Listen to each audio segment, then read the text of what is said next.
Yes, wedding photography is over. And this is coming from a photographer that been in the game 10 plus years. I quit wedding photography last year, and today I'm going to tell you what I do now that makes more money with less stress. And you can choose to do this or not, but I'm going to give you the blueprint today. So yeah, the first thing is the money, right? The deposits. Like with the deposits, I got a family. I got 3 kids and a wife. So with the deposits, like maybe my bills are due that month, but I'm getting a deposit. Like that's not going to pay all my bills. So when I started working with small business owners in the area, like the small business owners, they pay you up front, right? And I don't even do like corporate clients or nothing like that because I hear that's a big talk in the photography space as far as working with corporate clients. Me personally, I don't like traveling. Like I notice when I'm smiling a lot, I'm with my family. So I would rather be around with my family than being out on the road doing corporate. And then probably it's the same way as doing wedding photography. But what videographers don't realize is the small business owners in your area, this is the biggest hack. Write this down. Watch this video again. You go look for the business owners that been in the game 20 plus years in their industry, right? They understand business. They done ran business for 20 plus years. Guess what? They have other people in their industry that have been in the game 20 plus years. So the only thing that they're missing is video content. So that's why I started creating video content for my business to understand exactly how it works. And now I teach other business owners how to do that. So once you understand, like, okay, these business owners don't know how to do marketing. You learn a little bit about marketing and teach them.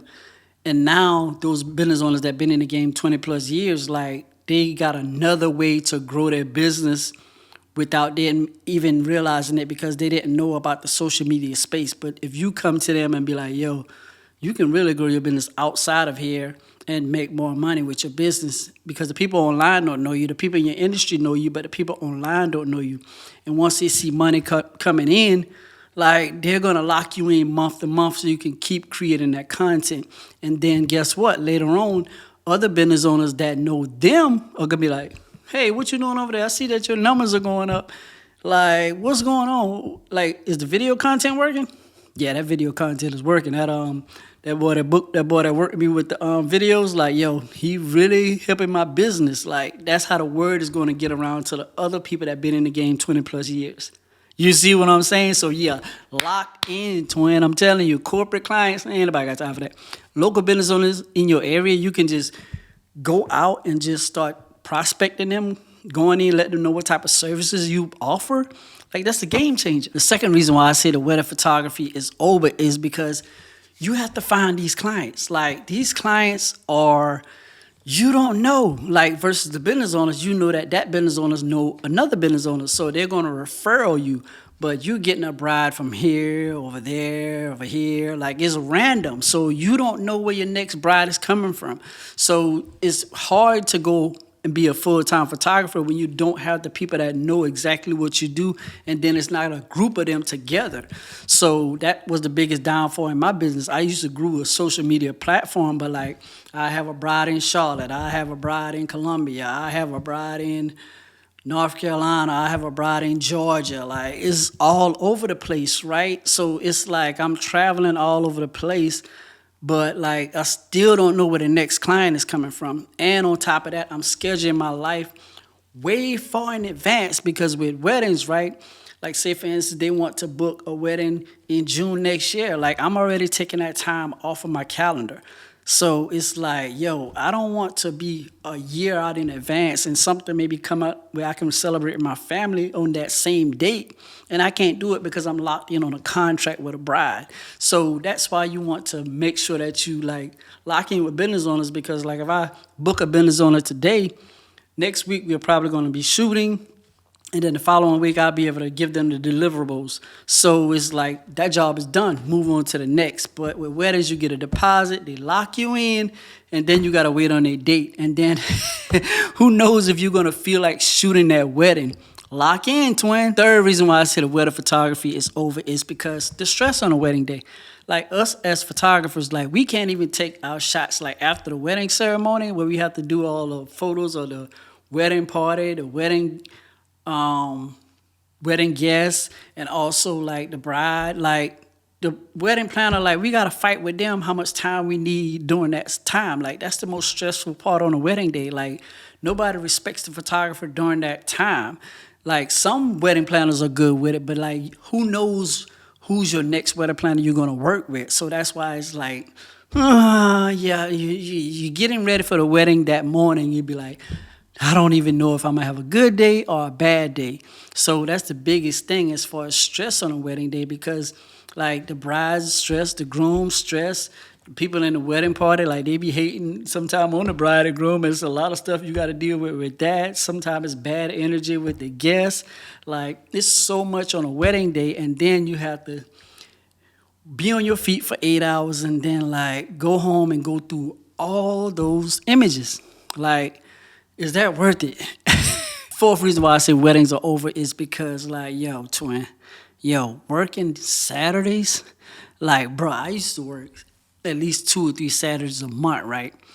But ever since I stopped, like, I've been enjoying college football, chilling at the house because I work during the week with business owners. So that's another plus. You work with them during the week, and then the weekend you chill because the business owners on the same type of schedule you're on. So when it comes to family time and all these different things that you like to do, weddings, you can't do that because you're stuck every other Saturday and you're booking your Saturday out in advance, like especially the summertime. Like the summertime, like we're planning trips and we're going, different family activities every other week. And so now it's good because like I can actually have fun with my family because just like I say, that's the most time that you see me smile. So I want to be around my family the most. So yeah, if you want to do weddings, like you have to really think about like having your Saturdays booked out in advance, like years from now, like that. Whew, that is a lot. So yeah, you want to lock in with that, twin. Lock in with taking back your Saturdays, yo. I'm telling you, yo. Ain't nothing like it. And the next reason why I say weddings are over for me because like, the editing process, right? You on your feet taking all those photos on a wedding day because you have to capture the moment. You're going to have to maybe take 15 to 20 shots just to make sure that you got the kiss photo. So going through that process when you get back, and then with the brides, they want their photos like ASAP, like they want them as soon as possible. Then the wedding planner, everybody knows that your job is worth it after the wedding. That's the thing. You can work with a wedding planner, they can be like, hurry up, hurry up, hurry up. But after the wedding, everybody is contacting the photographer about where are the photos. Like, yo, you didn't even give me enough time to take the photos. So now you worrying about my photos? I don't even want to send you the photos now. So it's just like, yo, respect our time in the editing process because like they don't realize like we've been on our feet all yesterday. That none of that matters. None of that matters that your feet hurt.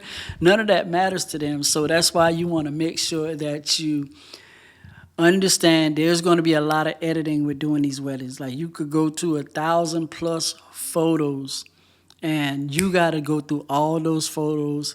There also may be some AI type things that are programs out there where you can do it through the editing process. But still, you have to do the work because with business owners, right? The business owners, they maybe want, you can do an event and they maybe want 50 photos from the event in like a 30-second or a minute recap video. That's it. And you can charge $1,500 to $2,000 for that. And they'll pay it because it's a tax write-off. That's another thing with shooting business owners. We are a tax write-off for them. So they get a portion of money every year for marketing. But the thing is, a lot of photographers and videographers are focused on shooting weddings, events, and all the different things. The people that work a 9 to 5, they don't have the budget for us. Like, they don't want to pay us as is. But the people that actually have marketing budgets yearly for us, those are the people that you want to work with. So you got to lock in. I'm telling you, lock in with this strategy, yo. It changed my life because now I'm doing, like, I talk to, like, business owners in different states, and they wanted to do my services, but like they had to fly me out. They didn't have the budget for that. So I'm starting to create like a online course, like, cause she said if she could get like a 45-minute video breaking down everything, she would pay me $300 or $400 for that. I'm like, okay. if she needs that, a lot more people need it. So it's like that could be making money on that could be making money in my sleep and not on my feet, because I had to create that video one time. If a lot of people want that video, now I have to create a system so that they can download that video. I told you to lock in, twin. But yeah, if you need help with like running your business, man, try to get your business on the right track, you can book a call with me. I was going to do a community, but like I'm building so many systems because now I'm trying to make money in my sleep and not on my feet. That's another thing. Once you start creating video content, like people are going to like look at your content. And like I went to an event where all the business owners was at, right? And in one of the videos I talked about I talked about photo shoots making less or whatever. So I was taking photos of the people in there, and I didn't know they were looking at my videos. So like I took one photo of them. Guess how much they gave me? $100. I was like, why you give me $100? You can take your $100 back. They were like, no, I heard about photo shoots. I was like, yeah, just take one photo of me. I'll give you $100. Hello. I made $500 taking 5 photos. Crazy, yo. It's just crazy. So you have to understand, like, yo, people are looking at your videos. They're going to support you. And whatever you say, put out there into the world, people are going to listen. And then you could be making more money than you ever made. Like 5 photos, $500. Lock in, twin. So yeah, that's all for this video. If you want to learn more about what I just talked about in this video so you can break it down, like, yo, book a call with your boy. And I'll see you in the next video. Shoot.